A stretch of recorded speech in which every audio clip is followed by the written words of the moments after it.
There's a version of you that never sleeps in, never skips training, never wastes time. There's a version of you who never fails. It is waiting for you. Genuinely ask yourself a question, you at home. If you had done those things for the last 2 years, you never skipped a training, you never wasted time, you never scrolled TikTok, you never sat aimlessly on the internet typing in garbage, never played video games, you never wasted time, you never skipped training, you were training every single day, you never slept in, you were never lazy. Genuinely imagine what you would look like. Imagine where you would live. Imagine the car you would drive. Imagine how much your woman would respect you. Imagine the love you would see in her eyes when she looks at you with adoration like a king. Imagine your existence. That person is waiting for you, and the only thing that's stopping you from being that person is your monumental laziness. You can have it. The universe is very giving. It will give you anything you work for. I've never seen somebody try for something with all of their might and not get it. The only people who do not have the things they want are the people who do not try for them. I've never seen a person wake up and say, my only dedication in life is to solve a Rubik's Cube and fail. You are not stupid. You are not incompetent. You are lazy and arrogant. It's extremely important you understand that that person is waiting for you, and you are declining that version of yourself. In the multiverse, in the many different versions of the universe that exist, there is a version of you that does those exact things, and he is a greater person than you can even fathom. You can transform yourself into that guy. You can be a top G. That's exactly what I did. I knew who I was going to have to end up being before I became that person. My brother and I are not from rich families. We are not from advantaged beginnings, but I knew I had to be a big, strong, fighting billionaire. That's what I knew I had to be. Discipline is the key to success. If you cannot force yourself to do something you don't want to do, how are you ever going to put yourself through the suffering required for greatness? If you cannot force yourself to train when you do not want to train, if you cannot force yourself to work when you don't want to work, or force yourself to eat right, how can you possibly ever become a monumentally successful person if you cannot control yourself long enough to do what must be done as opposed to what you feel like doing? A man must do what he is supposed to do irregardless of how he feels. That is the key component to masculinity, is discipline. If you do not have the discipline to dedicate yourself to anything, you are going to fail and be crushed by the people who can. If you only go to the gym when you feel like going to the gym, you're never going to be as strong as the people who go to the gym when they don't feel like going to the gym. That is a reality of life. So, I train every single day. I've actually heard from some people saying, you overtrain. And I explained to them, one, I don't believe in rest. I'm not you. I'm not pussy, and I'm not broke like you are, Mr. Fitness Trainer, standing around the gym teaching people for $50 an hour. I don't need to listen to you. Secondly, I don't train because I want to get bigger. I train every day because it is difficult to train every day. It hurts. I don't want to. I wake up and I'm busy. I have other things to do. I don't feel like doing it, so I force myself to do it 7 days a week, 365 days a year, so that I know I'm the kind of person who can do what he doesn't want to do when it needs to be done. I am that man, and it is more of a mental exercise than a physical exercise at this point. How can you ever outcompete me if I can force myself to do the things I don't want to do and you cannot? Discipline is absolutely essential for success, and you need to get very comfortable and very used to the idea of understanding that on your path to greatness, there are going to be long periods of time where you hate what you are doing, where you are dissatisfied with the actions you must undertake, where you are tired, where you are stressed. That is why it is difficult. That is why most people won't make it. If the path was easy, everybody would walk it and it would lead nowhere. 100 people start the path, 99 fall off because it is difficult, and the one person who makes it to the end gets the gold. If all 100 made it to the end and the gold was divided by 100, it wouldn't even be worth anything. The difficulty gives it value. The fact that it is difficult to do is the key component into the fact you want it in the first place. If it wasn't difficult, everyone would have it and you wouldn't want it because no one would respect it. It's supposed to be hard. Life is supposed to be hard. You're supposed to think this is terrible. You're supposed to suffer and smile through the pain regardless. Discipline is the key to success in all realms as a man. And if you lack it, you stand no chance. You can give most people a roadmap to success. You can give them a Ferrari with a full tank of gas, and a lot of people still wouldn't make the destination because they would say the drive is too far away.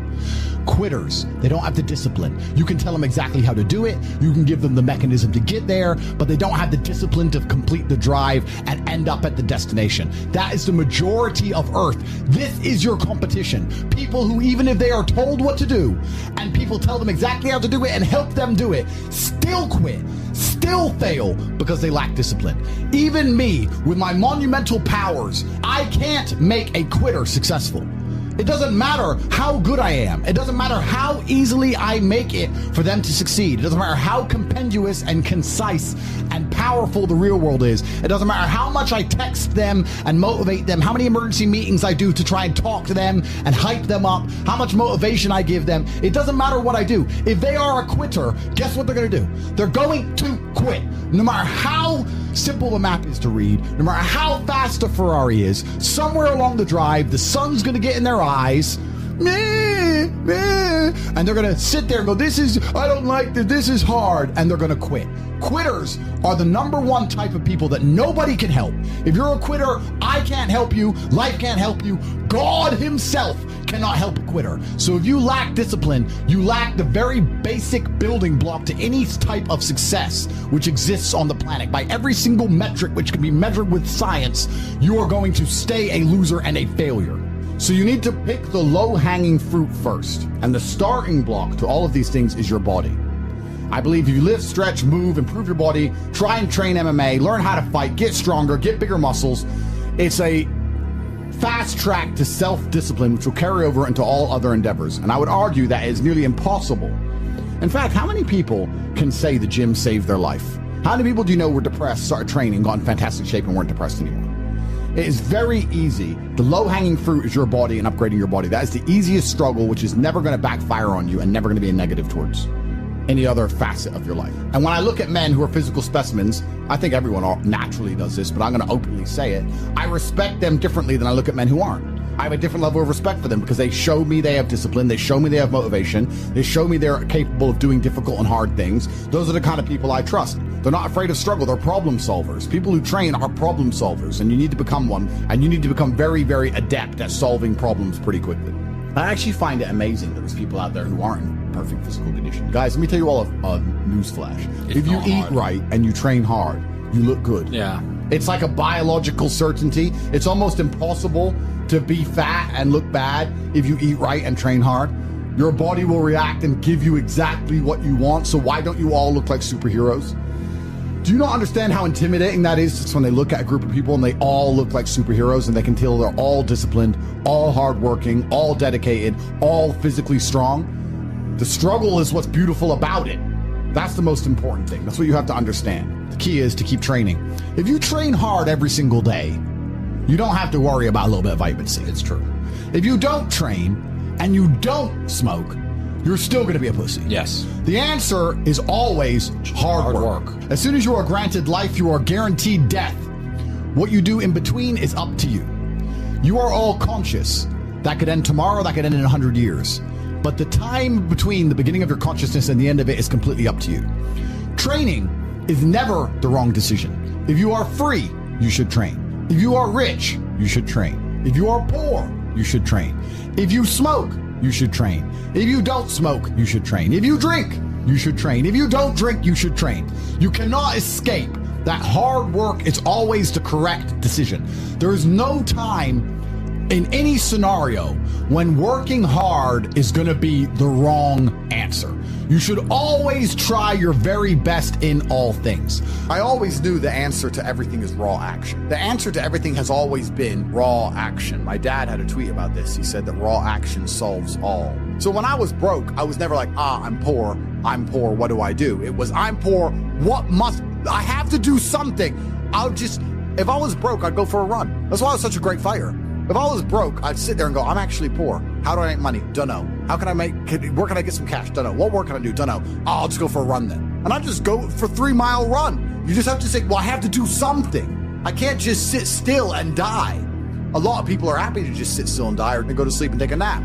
Well, if that's what you want to do, then you can say a loser. That's fine. I'm glad there are losers because if everyone had Lamborghinis, my Lamborghini wouldn't be fun to show off. I need you to look at it and feel the deep pain in your heart of regret and failure. That's the whole point of it. I need to drive my Bugatti and everyone be looking at it going, I'll never have one of those. And I can get all their energy and feel it all, and it makes me happy. Fantastic. So you can sit at home and do nothing. But when I was poor, I had to go for a run. I couldn't sit still or lift weights or do something. I couldn't even sleep.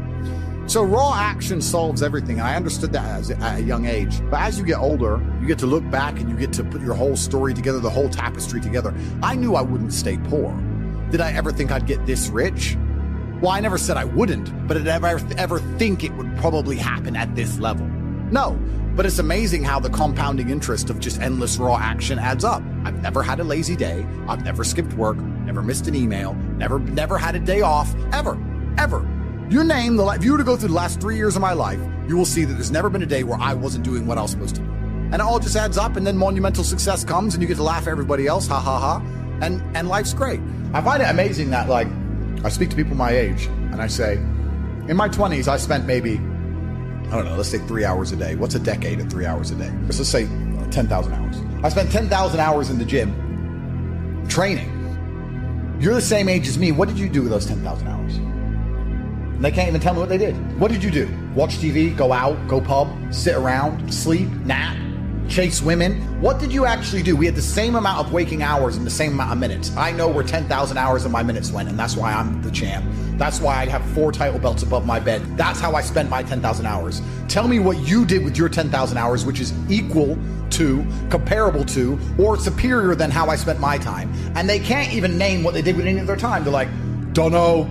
So if you're 16, you need to be using every single waking minute towards things you're going to remember. You're going to remember training. You're going to remember working hard. You're going to remember trying to make money. You're spending your life and wasting your time doing things you're not even going to be able to recollect in a few years. You're going to wonder why you fall behind the people who don't waste time. Time is the ultimate currency. Time is money. Time is also strength and power and networks, connection. Time is everything. You can convert it. It's like malleable. Time is like Play-Doh. Yeah. You can turn it into anything. You can turn it into muscles if you go to the gym. Turn it into fighting prowess if you go to the fight gym. But people have all this time and they just mush around with it. And then they're like, don't know why I'm failing. I wish I was successful. You shouldn't wake up and say, how happy am I today? How does that affect how I act? That's not how I operate. I wake up and say, what must be done? What will allow me to be proud of myself? What will allow me to achieve? And those things will be done regardless of how I feel. And that's how the most successful people on earth all operate. The most successful people on earth don't only do things because they feel happy about doing them. You are truly disciplined when you have so much belief in the importance of your actions that the rest of the world feels like an unnecessary distraction. Why would I want to have fun when I can work instead? I can be proud of myself for doing what was hard as opposed to entertained by doing what was fun. Proud is larger than fun. People like this are impossible to beat. Pain is an extremely important part of the equation. Pain is the elixir of success. When people say this bad thing happened to me and I'm suffering, I say good. It is pain which is required. It's one of the elements in the chemical reaction. If a chemical reaction requires 5 particular distinct compounds and you have 4 and you're missing 1, it simply doesn't work. Pain for a man is one of the most important elements in becoming successul. Batman is Batman because they killed his parents. If they did not kill his parents, he would not be Batman. You're supposed to suffer. You're supposed to take that pain. The worst thing that can happen to you as a man is you live a life with no pain in it. To be born into a rich family and have a nice, easy life and be given money and you don't have to go to the gym and not have to train because you have bodyguards and sit around like a fuck up. You're going to be miserable and unhappy and a drug addict buying prostitutes. You're only going to have women who adore you. You're only going to feel confident in yourself and feel happy when you've been through hell and come out the other side. The pain is required. And you'll often notice that people who are better than you are people who have suffered more than you have suffered. So, the person who is waiting for you, he requires your motivation. It also requires huge amounts of pain. So when bad things happen to you, do not sit at home and lament. Do not feel sorry for yourself. Instead, look in the mirror and say, thank you, God, for giving me one of the ingredients that is needed for the chemical concoction that is going to turn me into a superhero. Because pain is an extremely important one. In fact, it's one of the most important ones for a man. Everything is war. All of it. Sitting in the commute without losing your patience is war. Keeping your wife happy and your children inspired is war. Training to become stronger than before is war. It is all war, and it cannot be avoided. And I'll tell you why it's war, because war is 2 opposing sides trying to achieve the same goal. 2 opposing sides want the same land or the same influence over X land. And the car you want, the Ferrari, you're not the only person who wants it. The reason it's so expensive is because others people want it. The girl you want, the beautiful woman, everyone wants her. It is war. It is competition. Everything about life as a man is war. It is conflict because you are competing against the other men who want it the same, which is why discipline is such an important thing, which is why you must take the pain and add it to the concoction to become as formidable as possible. Life is war. This idea that you can go through life as a man and avoid war is probably the biggest mistake that most men make, because it is impossible for you to achieve anything significant without war. Running a business is war. Running a hotel, running a restaurant, running an online company, it's war. Training is war. Life as a man is war. You need to wake up and view it exactly as what it is. Everything I want, other people want.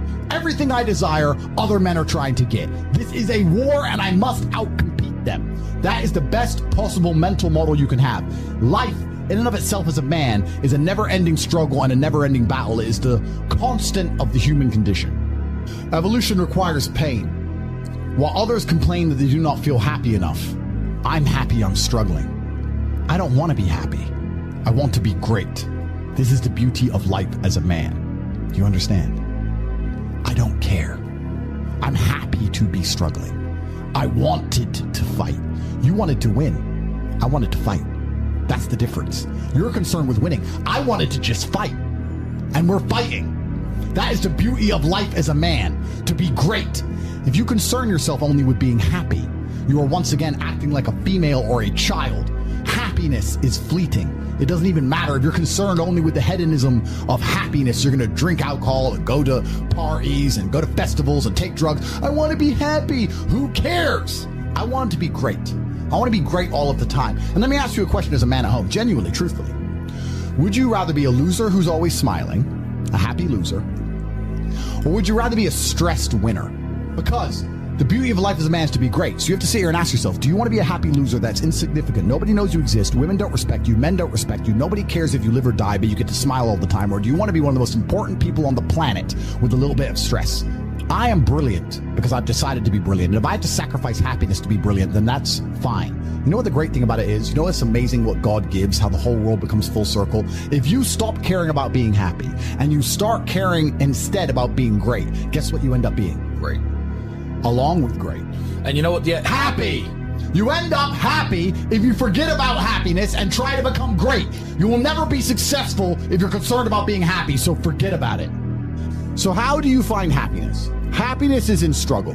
The struggle and the size of the struggle you're facing, along with how important it is and how important you feel it is deep in your heart, is directly correlated to how successful and how happy you're going to feel all of the time. Struggle is extremely important for a man, and you should be looking to inject struggle into your life permanently. If you're injecting struggle, and that struggle, solving those problems lead to a positive place, once you become addicted to it, you're going to become a machine of monumental achievement.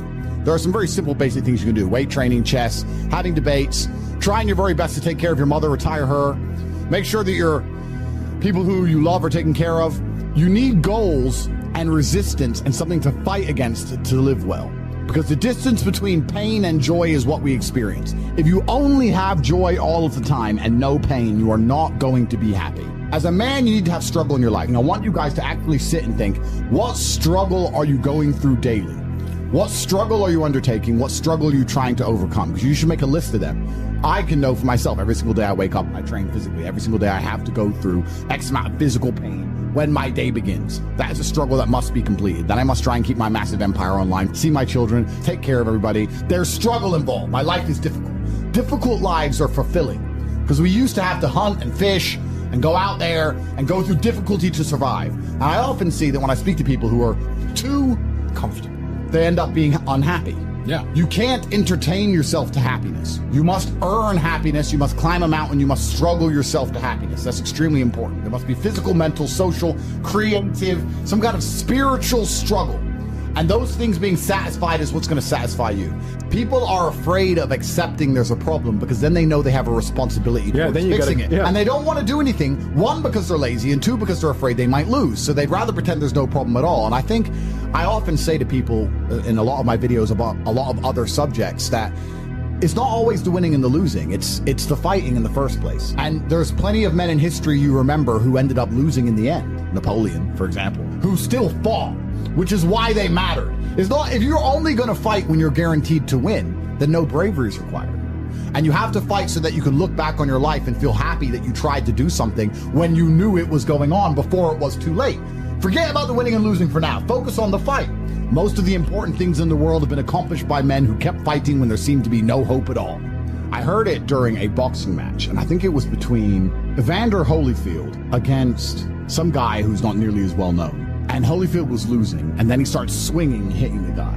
And the commentator said, suddenly the champion returns with initiative and vengeance.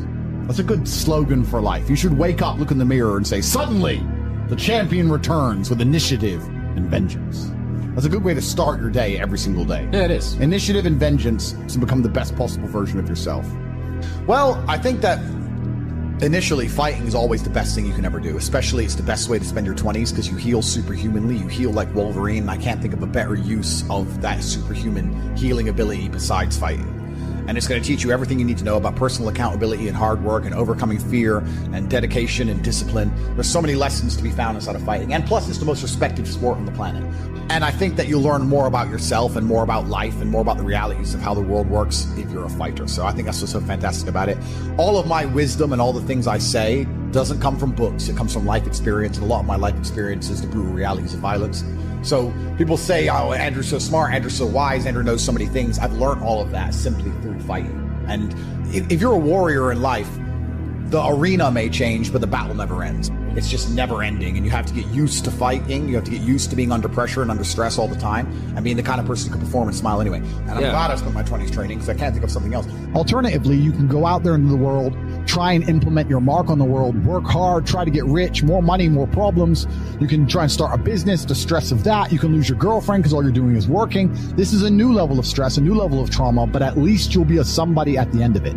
As a man, there is no easy life. Your life is not about being easy. Your life is not about being happy. Your life is always going to be difficult. All of the pain you feel, all of the sadness you feel, you're supposed to feel as a man, and you have two effective binary choices. You either go through the suffering and go through the trauma and go through the hardship it takes to be a man of value, or you suffer eternity as a nobody. There's two ways to suffer. You either suffer as becoming a somebody, or you suffer as a perpetual and forever nobody. Life is hard. Life is difficult. Maybe I've just been unlucky, which I don't believe in, but I've had so much trauma and bad events and negativity and stress and all these things that have happened to me, and I've used all of it to be monumentally successful. If I wasn't that way inclined with the workload that God put on my shoulders, I'd just be in a ditch somewhere. Like, I don't understand how people are functioning. If you're not thinking like me and you're going through life with any other mindset, you've been extremely fortunate that God smiled on you and allowed you to sit around most of the time doing jack shit, and you have yet to be punished for that. Yeah. I could never have lived that life. If I was a bit lazy or a bit, or I was a bit of a snake, or if I lied to people, I'd be dead by now. Yeah. Like, so a lot of these people are just absolutely and utterly blessed by God that they managed to go through life with such a non-competitive mindset and they're still breathing. Like, I don't understand how people can think any other way. Yeah. I've spoken to dudes and like, I had a bad couple months. Why?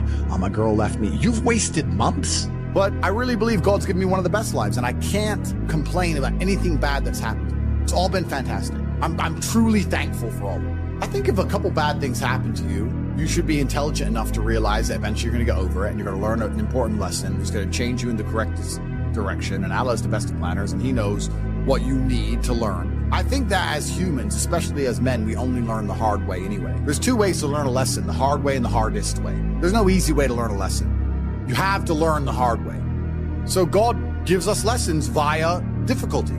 He thinks you need to learn this about yourself or this about other people. So I'm going to give you a difficult time so you can learn your lesson. Because if I told you, if I just said, hey, Andrew, this is how the world works, you go, yeah.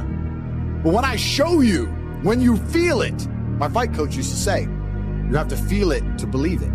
That's why if he was teaching low kicks, he'd kick your leg off. Because you don't believe in the power of a low kick. You don't believe a low kick can be so devastating unless you've felt it. You have to feel it to believe it. So God will give you a difficult time so you learn your lessons. And the lessons are very important for you to be the person who you need to be in this life. He's the best of planners, and I'm thankful for all the lessons He's given me. He's bestowed knowledge upon me. How could I not be grateful to God for making me so intelligent and wise and the ability to look into things so deeply and come up to the right decision and basically predict the future perfectly? You have to have difficulty happening to you all the time. So when you sit and say, I want an easy life, what you're saying is you're a dummy and you want to be a dummy. You want to stay a dummy. I want an easy life, and I don't want anything bad to happen to me, because even though it will teach me lessons, I'm too big of I can't handle the emotional pain. I can't handle the stress. I don't want to be a dummy. I want to be smart. If I want to be smart, then hurt me. I just know that I become a more formidable, more competitive version of myself after every single bad thing that's ever happened to me. It's one less thing to fear. It's one less thing to be worried about. I've done it before. All of the wisdom I have, all of this knowledge I speak, all of these things I say have been learned through basically difficulty of life, through professional fighting and being poor and all bad things happening to me and struggle. All of my lessons have been bad things, bad events, bad scenarios, bad situations, pain, suffering, anger, resentment. All of these horrible emotions are how I've learned everything.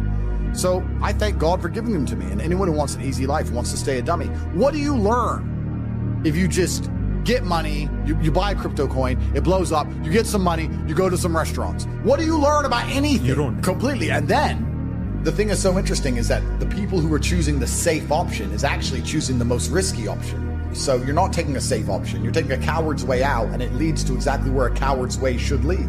Cowards in the end do not get to enjoy the shade of the olive tree, because unless you fought in the arena, unless you've been a gladiator, you never get the peace of mind and peace of heart, which is afforded from bravery.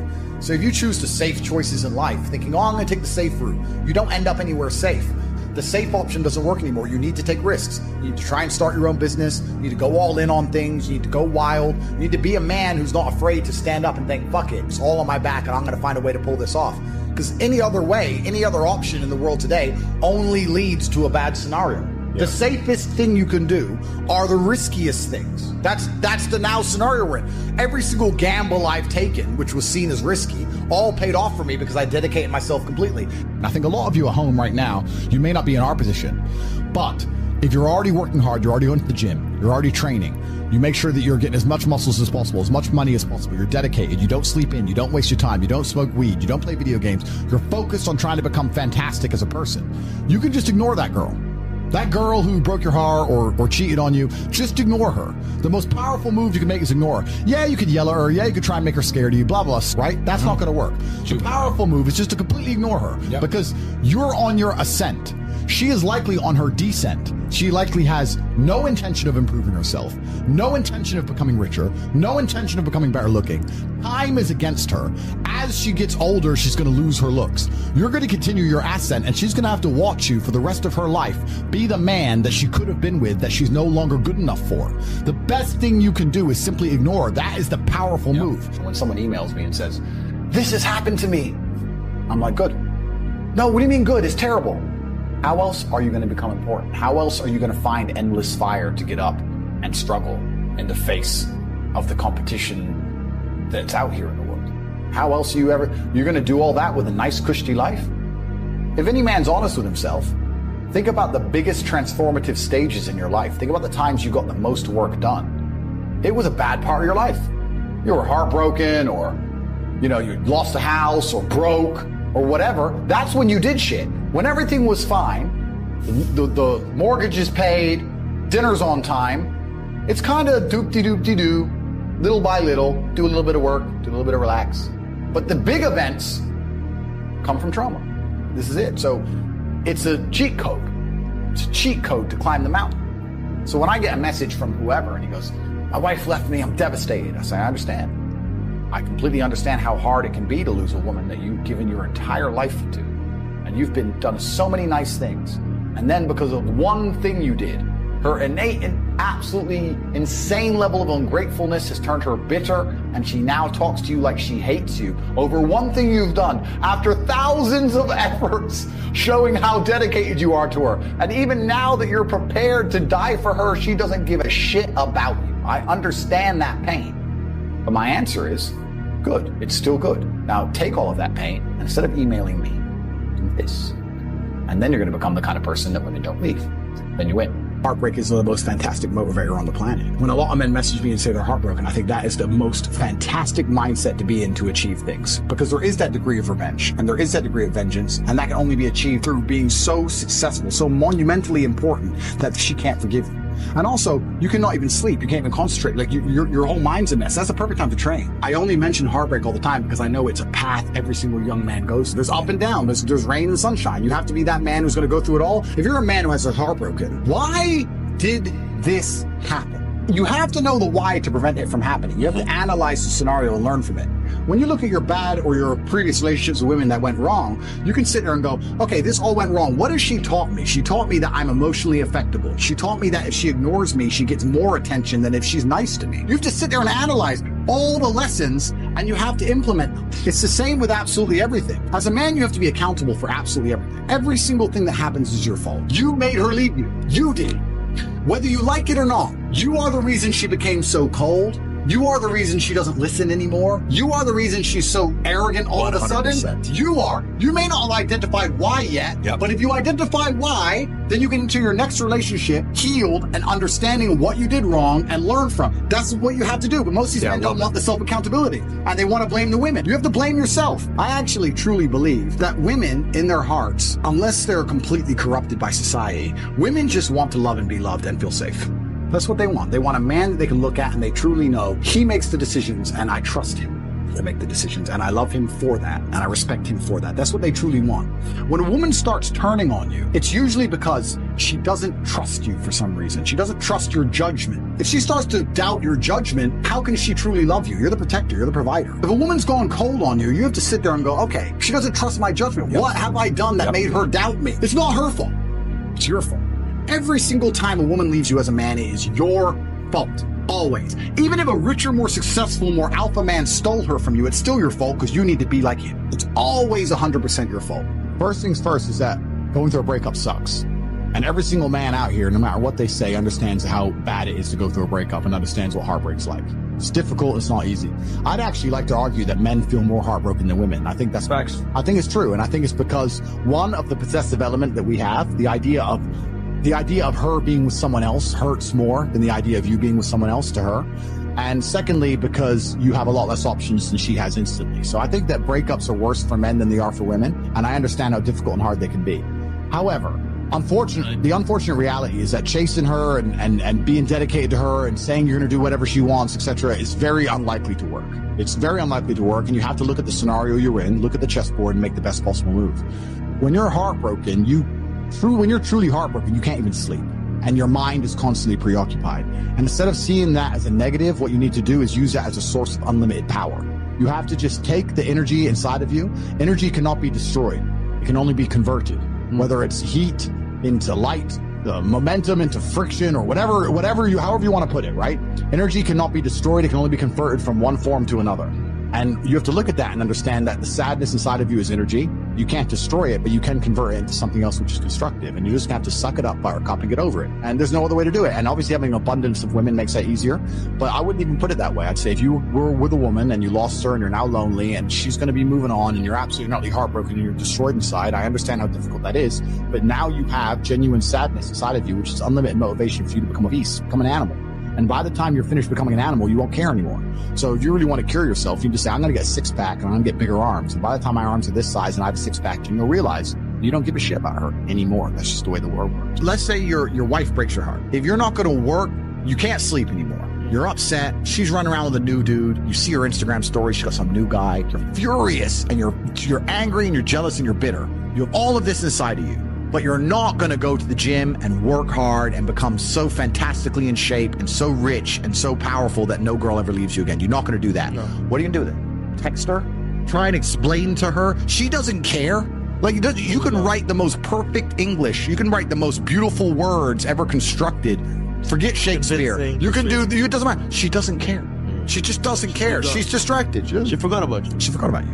So what are you going to do with all of that inside of you if it's not positive? Well, it's going to consume you and you're going to end up self-destructive, or you're going to embarrass yourself, or you can take all of that and put yourself in a position where it never happens to you again. Yeah. Those are the choices. So what's the most intelligent choice to make? Yeah. You know? The cowardice is they are afraid to lose her. Trump says it in his book, The Art of the Deal. If you're not prepared to walk away from the table, you cannot negotiate. And that is absolutely true in a relationship. If you are not prepared to get rid of her, then what are you negotiating? If you're not prepared to say, sorry, that's the red line, goodbye, then you don't have a negotiating position. Mm-hmm. You don't have one, because you'll just say no, forever. It'll just stay forever. There has to be a line you will not allow to be crossed. There has to be, right? And so many men are so scared of losing the girl, but if you refuse, men message me all the time, I need my girl to listen to me, but I don't want to split up with her. You already lost. I was like, bro, if you're telling me there's no scenario in which you will leave her, I can't help you. Because I have people message me all the time and they go, oh yeah, but it's easy for you, you don't care. I say, no, incorrect. I will tell you right now on this podcast, I have walked away from women I loved with all my heart and women I missed for months, but I never told them and I never text them. I was a man about it. Being a man about things is not feeling things. It's being a man about it. Be a man about it. If she's not going to be the woman you need her to be, she has to go. It's actually very interesting, the masculine experience, because I like to believe that most men on the planet have lived a semi-similar timeline. All of us as men experience a very similar human paradigm, and that is that most men are born and you're not important, and then you go to school and you fall in love with some girl in school, and then you realize that all the 19-year-olds you want when you're 19 are with older dudes because they have cars or whatever, and you go through this experience of getting your heart broken and losing your girlfriend, etc., or accept they're gonna have their heart broken forever. But some men decide to become so big and important and strong and irreplaceable that they never have to suffer heartbreak again. You know why God made your girl leave you? Because he wanted to show you that you ain't shit. He wanted to show you that you are human and you're fallible and that you're very replaceable. So he decided to make you fall in love with the girl, and he decided to make her leave you. Now it is your job to look at the board, understand what's happened, say, I understand, God, I deserve that. I'm glad she left me and I'm sad, and do something about it. Because if you refuse, if you ignore God's message, next time you fall in love, guess what he's going to do? He's going to make her leave you. Every single man out here, if you're upset that your girl's leaving you, God is reminding you that you aren't worth shit. You need to get up and work so hard that even in the eyes of God, he is proud of you. God loves his creations, which show him their true potential and beauty. By getting up and trying your absolute best and becoming a man of moral standing, he will reward you and bless you. So God just broke your heart on purpose to show you that the way you're living your life and the man you are simply are not good enough. What have you changed since? Nothing. You think God's going to forgive you for no reason? You think God's going to go, it's fine. He hasn't learned his lesson. He hasn't changed. He isn't even trying very hard. He's not up early in the gym. He ain't doing nothing. It's fine. Let's just let him fall in love. No, sir. This is going to repeat endlessly. It's a cycle that will not change until you take the message from God and become the man you're supposed to be. You deserve what's happened to you. You deserve how you feel. All of it. Right? What did we talk earlier about how trauma can mold you? How trauma can be a fantastic thing. Heartbreak, sadness, these are all fantastic motivators. I'm telling you why they're a fantastic motivator. You go to a guy who's heartbroken, he has all the motivation in the world to send 300 text messages. He has the motivation, he's putting it in the wrong place. That's 300 cold emails you could be sending to someone to pitch a business. That's a lot of money you could have made. Life's going to hurt you, and how you use that pain is completely and utterly up to you. You can use that pain to galvanize yourself as a man and become a better man you've ever been. I'm not saying that I'm only successful because of some chick. I'm saying that every single time that I was heartbroken, I never wasted a second. I was never wallowed. You are feeling the same pain that many men have felt. Every man out there has had his heart broken and understands how difficult it is as a man. But the difference is, as a man, you must build yourself into a man of credibility, which means to build yourself into a man of standing, we all start in a fairly similar position. I became me through tedious, arduous, difficult, never-ending work. You are wasting your time. You don't need drugs. You don't need alcohol. You don't need parties or festivals. You don't need fun. Fun is the vector from which Satan operates. Every time you look at something which is fun, it's all just hedonistic. There's no money to be made. You don't retire your mother. You don't help the world. You don't give to charity. You don't become stronger. You don't become wiser. You don't learn anything. Next time you think of what is fun, and someone goes, guys, come, it'll be fun. Sit there and go, wait. Will it? Life's not about fun as a man. Life is about doing the right thing because it must be done. You do not need fun until you've already reached the highest possible echelon. So this whole idea that you need fun in your life, you don't. What you need is purpose. You need discipline. You need hard work. You need things to do which are going to benefit you and the others around you. You need duty. You need obligations. And you need performance metrics. You need people around you who are going to hold you accountable. You don't need to be waking up thinking about fun. You're nobodies. You're not important. Nobody knows who you are. You're not physically strong. You're not financially wealthy. You have bigger concerns. You're obsessed with this idea of fun. Hey, what are we going to do this weekend? We need to have some fun. Do you? Do you need fun? Do you deserve it? Really? Have you actually gone out there in the universe and made a mark large enough that you're allowed some time off to have some fun? You don't deserve any fun. You don't need any fun. You have work to do. Your obsession with fun is holding you back. These things you think are fun aren't fun. For a man, your contentment will come from your purpose, and it will come from your competence, and it will come from succeeding objectives. It will come from completing difficult things that other people cannot complete. It will never come from the easily accessible hedonism, which you have confused for fun. If everybody can do it, you shouldn't want to do it. If everybody can go to that concert, you shouldn't want to go. If everybody can go to that club, you shouldn't want to go. You should only want to do things others can't do. The only fun I have is doing things I know you're not allowed to do. Putting my Bugatti on an A380 and flying it around the world to a racetrack, which I've rented out for only me and only my friends to race around cars. You can't do that. I can. That is fun. But if you say to me, Andrew, come to this party, and I say, well, who's there? Everyone. Oh, everyone's there. Does that mean I need to go? Right? It's the event of the century. Ooh, everyone's there. If everyone's there, it's trash. So you need to sit there and go, all right, I'm being asked to do something fun. Who else can do this? And if the answer is everybody, stop. I clear my emails. I've trained hard that day. I've made a couple $1 million. I've spec'd a brand new car. I've checked on all the people I love, all the people I care about. I've donated some money to charity. My children are fed. Their mothers are taken care of. Everything is in order. Everything is in its proper place. That is fun. If you say to me, Andrew, skip a portion of that organization and professionalism so that we can go and do something that everyone else can do, my answer will be no. That does not sound fun to me. And the fact that you think that's fun shows that you have a severe mental deficiency. Stay away from it. You're only going to find actual fun through purpose. You're only going to find purpose through exceptionalism. So you need to become the best possible version of yourself in all realms. That's extremely important. The reason you are so unhappy is because you are trying to have fun. You're unhappy because you're trying to have fun instead of trying to become important. They are very different things, and you're never going to feel satisfied in your heart unless you become important. When you're living that type of life and you end up searching for meaning, you end up down the path of hedonism because the meaning is, I want to have as much fun as possible. But fun in and of itself, I was talking to another girl, and I was saying to her that fun, she was saying to me, you know what, Andrew, all you do is work. You never really have fun. And I said, fun is haram. She goes, is fun really haram? I'm like, no, it's not. But please understand what I'm trying to say here. What I'm trying to say is, when you look at what most people do for fun, it's haram. Look, what fun is clubs, drinking, running around, laughing like a kid, all this, all the bad things in life, the negative haramities can be attained through this obsession with fun. If you find a man who's obsessed with work, I have things I need to do, and I feel satisfied inside when I do them. I have duty and I have work, and I have obligations to fill and objectives to meet. I feel happy when they are done. That is my fun. My fun is clearing my emails, making $2 million in the day, buying another investment property I don't need, going to bed, training hard, eating right. That's my fun. Call me boring. That's what I enjoy.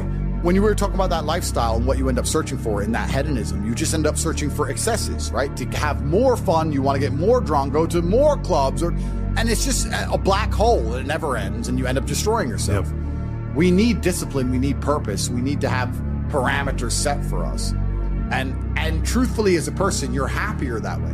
Being exceptionally regimented is fun. I truly enjoy it. I enjoy it just as much as I enjoyed because what would happen before is I'd do all my work and I'd train hard, and I was always an effective person. I was still 1,000 times more effective than the average man. And then I would take 6 or 7 hours and drink and smoke and have fun and enjoy the fruits of my labor. I became extremely rich. Why not get on a private jet and have fun? But now, instead of spending those 6 hours having fun, I spend those 6 hours continuing to work.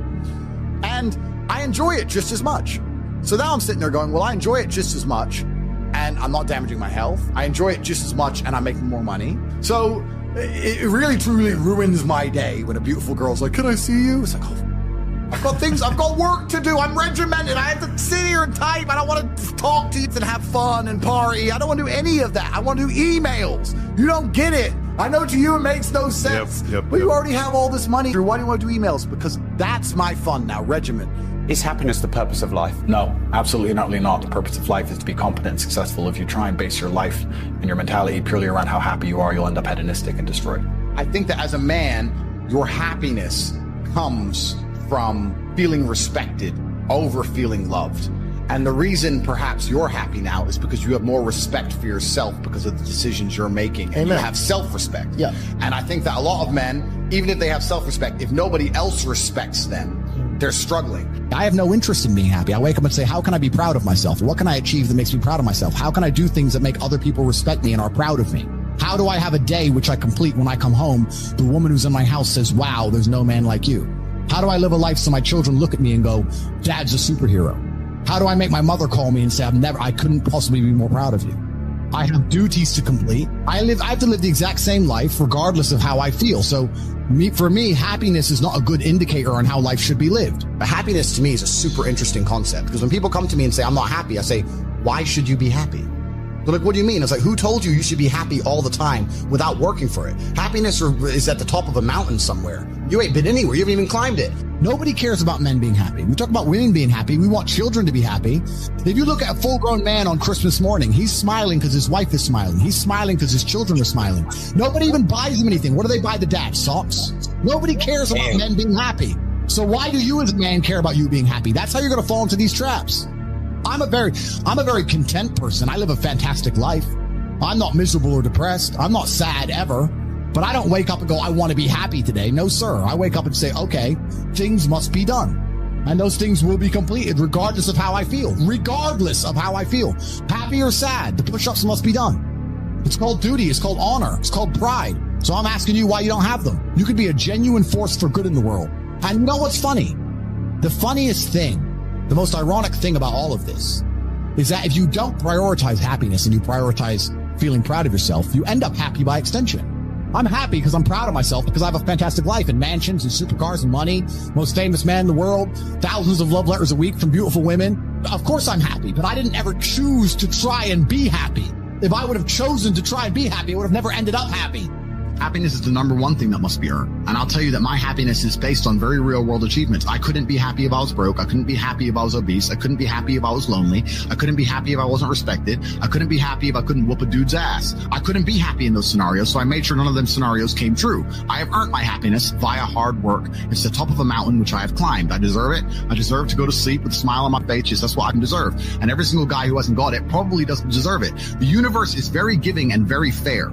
People seem to think that the world is unfair, and those are all the same people who tell themselves they're unlucky. I actually believe the opposite. I believe the universe is a very giving place. I believe God is a very giving being, and that thing, the world all in all generally balances out and is pretty fair. If you're the kind of person who deserves a good life and works their ass off and genuinely wants it and tries very hard, guess what you get 99% of the time? A good life. And if you're the kind of person who doesn't really deserve it, slacks 3 days a week, a little bit lazy, snakes his friends, talks behind people's back, blah, blah, blah, guess what? Your life ain't all that good. The universe is pretty fair and pretty balanced. I've yet to meet somebody who gets up every day, does what they're supposed to do, works hard, goes to the gym, then goes to work, does their best, makes their money, looks after it, is sensible, doesn't blow it, etc., who then fails. I've never met anybody who fails when they do all the right things. The universe is a very fair and giving place all in all. There are very few exceptions to that. So when I see somebody who doesn't have the success they want, especially when I see, let's say, a group of people who don't have the success they want, there's no way you're all exceptions to that rule.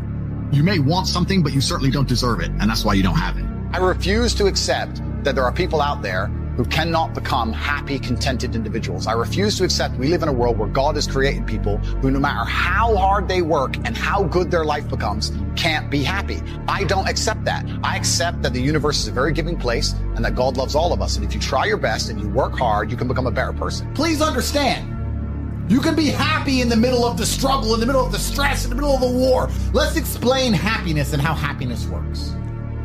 I believe happiness is derived from combat, from fighting. Not just fighting professionally, but I believe that if you're thankful for something, you will fight to keep it. If it's your six-pack, you'll do training to keep it. If it's your girlfriend, you'll try and keep her happy. Fighting to maintain and retain or gain and obtain shows genuine appreciation. When you're happy for something, you fight for something. So I believe fighting is happiness. And when you're fighting, you're happy. So let's make a list of all the things required for a man to be happy in the world today. 1, a battle. So the first thing a man needs is a battle. You're not happy without struggle. Well, the worst experience a man can possibly have is to be born with everything and not have to work for anything, because there's no light without dark. Being rich is only fun if you can talk about the times you were poor. You can either fight back or give up. But I don't understand most people. Imagine giving up. Imagine it even being an option on the table. How could you not fight? I am thankful to God for giving me this battle. There is nothing I'm more thankful for than God himself, because I know men like us don't give up. Which means what happens is you end up addicted to the struggle. because you want the positivity from it. You want the dopamine. And if you're addicted to the struggle and you have any semblance of capability, you then become one of the most important and formidable forces on the face of the planet because all you do is fight. I don't have any fun. Fun isn't fun. Festivals aren't fun. Clubs aren't fun. Parties aren't fun. So the only thing that's fun is winning all of the time, which means I work all of the time. People say to me, Andrew, you have so much money. Why all you do is work? Because I want to. Because I want to. Because I have to win. We are designed, we have evolved, we're biologically wired to want to win as men. Guys, if you're ever feeling sad, do these things. You'll be happy. I promise. Fun is not as fun as struggle. Fun is not as fun as feeling brave. Fun is not as fun as having a vision and making it come true. Fun is not as fun as victory. And nothing's as fun nothing's as fun as victory. There's only two forces in the world. Forget what Newton said. There are two forces in the world: stress and relaxation. You have positive organs and negative organs. There is a version of you in the world which is important, which is respected, which is rich, which is capable, which is charismatic and funny and interesting. You're not him yet, but you need to make a plan to become that person. That person exists. You have to make it come true. I don't believe in faking it before you make it. There is nothing fake about belief. You have to wait for the rest of the world to catch up with what you already know. You have to see through time, act accordingly, and prepare to told you so that eternally upsets doubters. I'm saying you must believe all of the things you want to have are going to happen. You must see through time with a plan in place so you can see it all come true to be the man you want to be. It is impossible, and I have never in my life seen a man who eats right, goes to the gym every day, and trains hard not have a good body. The universe is extremely giving. It will give you anything you want. He imagined himself with a good body. He made a plan to get one. He followed the plan and he got it. I've never seen somebody who works hard, who's in the right networks, who's paying attention, who is not rich. I've never seen somebody who dedicates himself to the gym and eats right, who is not in fantastic physical condition. It's impossible. You can have anything you want. All you have to do is make a plan and see it. So there's no such thing as faking it before you make it. No. You see it and you make it come true. You make everybody else accept your version of reality. You see a version of yourself inside of your mind, and when other people do not see it when they look at you, you bend space-time and change your outward projection, your avatar, so others view you exactly the way you see yourself. It is called belief. You must have a vision for who you could be. The power of belief is real. Words and thoughts have power. Use them. They are tools and weapons to aid your ascension to greatness. Let me give you a thought experiment, all the people at home. I had a very old video before. I said, I'm a sayer. I'm a sayer. If I say something, it comes true, which means I don't need the motivation to do difficult things. I just need to find the energy to say things. But then I have a bond to myself because my word is my bond and my contract is golden where I do them. So if I say I'll do 1,000 push-ups, I'll do 1,000 push-ups. So when I'm sitting there feeling lazy, think I don't want to do 1,000 push-ups, I think, well, if I just say it, then I have to do it. And I always have the energy to say something, so then I do it. So that's why I always train. Please understand that losing hope is fatal. Hope is a requirement for success. My whole life was built on hope. You do not become a 4-time world champion without it. You cannot put yourself through the training required, through the sacrifices and pain, unless you believe and hope that you're going to win, that it's going to pay off in the end. You must believe in yourself. You must believe. You can achieve your dreams, but you need to regain your hope. I am here to show you it is possible. Was I telling the truth? I never lost hope. I knew. Hope and vision are slightly different. Vision, you can see where you want to end up, but hope is the belief that for sure the vision will come true. First, you want to become as strong as physically possible. So you want to be as strong as physically possible. Next, you want to try and make as much money as possible. Not even necessarily for the money, although money is extremely important, so it allows you to take care of yourself. We talked about this before, but there's the challenge involved, and solving that challenge is going to make you feel more satisfied as a human. Happiness comes from success, and making money is success. You should try and make people around you smile and be happy. You should try and encourage positivity around you. You should be the kind of person that no one can really complain about their struggles around because they know that you're the person who's going to be like, why are you complaining when you could just simply fix it? especially successful people. Successful people are uninterested in stealing because we'd rather everybody win and keep the friendship and keep the network and keep the positive orgons and keep the good karma than make a little bit extra money. So it's amazing what you see in the world. And if you become a person who is happy and successful and can take care of himself and adopt struggles, you're going to start finding those other people who do the same thing, and then you're going to build a network and become fantastic. If you lack somewhere, excel somewhere else. Counter your weaknesses by honing other capabilities. If you're ugly, become filthy rich. If you're poor, be as strong as an ox. Life is unfair. The primary focus of your energies is to balance the books. And there's two different ways you could interpret that. You can obviously increase the attributes that you are lacking. If you have the ability to train, because a lot of people don't. Some people are born without arms and legs, but you, with 2 arms and 2 legs, are sitting at home jerking off the hub, flabby and fat. If you have the ability to train, you should be doing it. But also, there are some things that some people are just better at, and you can counteract that problem by teaming up with people who compensate for your weaknesses. People who are strong in areas where you are weak, and you team up with people where you are strong in areas where they are weak. So if you have a disadvantage, you also have somewhere God has given you a distinct advantage over others, and it is your duty to excel in that realm. It is your duty to become so monumentally influential and powerful within that specific criteria in which you have the capability to be brilliant, that your weaknesses no longer appear because they can be simply overshadowed by your network or overshadowed by your absolute competence. The reason I'm the luckiest man on earth is because God has given me endless building blocks to build a superhero. He's given me endless power. He's given me endless motivation. What did we say? Yeah. He's given me I have endless sources of power. I can sit here right now and recall events that will prevent me from sleeping for 2 to 3 days. That gives me a superpower that other men do not have. They want to go to sleep. They're tired. I can stop being tired for days at a time. I can just have a thought. I can remember. I can sit, close my eyes, and use the power of my brain to vividly remember events, and I will not sleep for days. And when people come to me and say, oh, this happened, I'm really sad, or my heart broke, or this bad thing happened to me, I say, good. Thank the Lord that he's given you this endless source of motivation. You're wasting it. Yeah. That's your problem. But it's been given to you. Nitrous oxide has been given to you. You just have to use it in the correct way. So I'm the luckiest man in the world because all the bad things that happened to me have given me all the building blocks to become the most fantastic man on the face of the planet. I think everybody on the planet has something to prove. If you walk through life and feel like you have nothing to prove, then you're a loser. If you wake up each day and go, I don't owe anybody anything, I don't have to prove anything to anybody, then you are a loser because you are absolutely not being correct.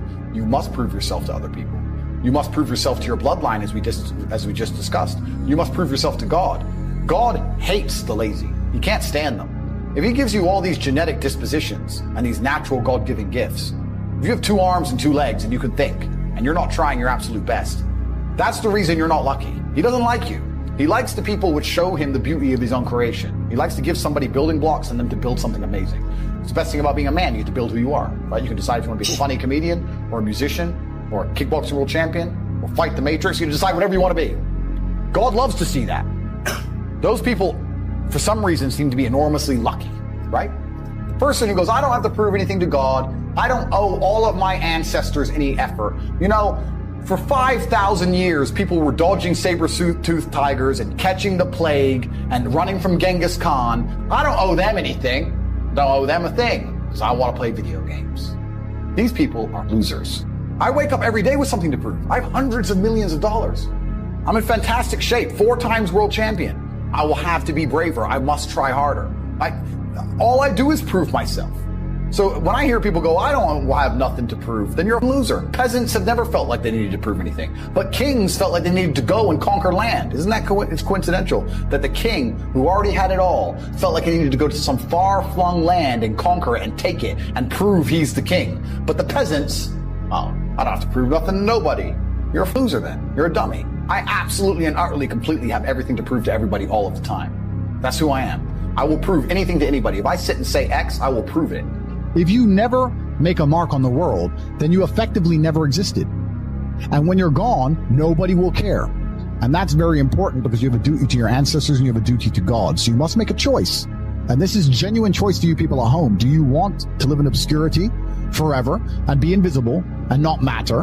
and have an easier life, I would argue that it's not easier because in your heart and in your soul, you're going to feel guilty knowing you could have been something you're not. Or do you want to try your absolute best and struggle and suffer every day of your life paying the rent for all of the amazing things around you?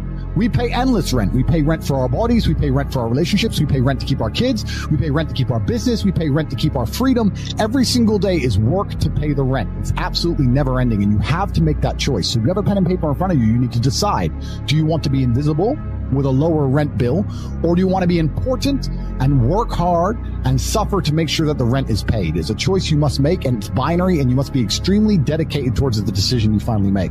Another thing that's going to give you a lot of motivation and power as a man is helping other people. It's inside of the masculine imperative to provide and to protect. If I love a woman, I want to protect her. I want to give her things, and I want to make sure she is safe. This is how I feel naturally.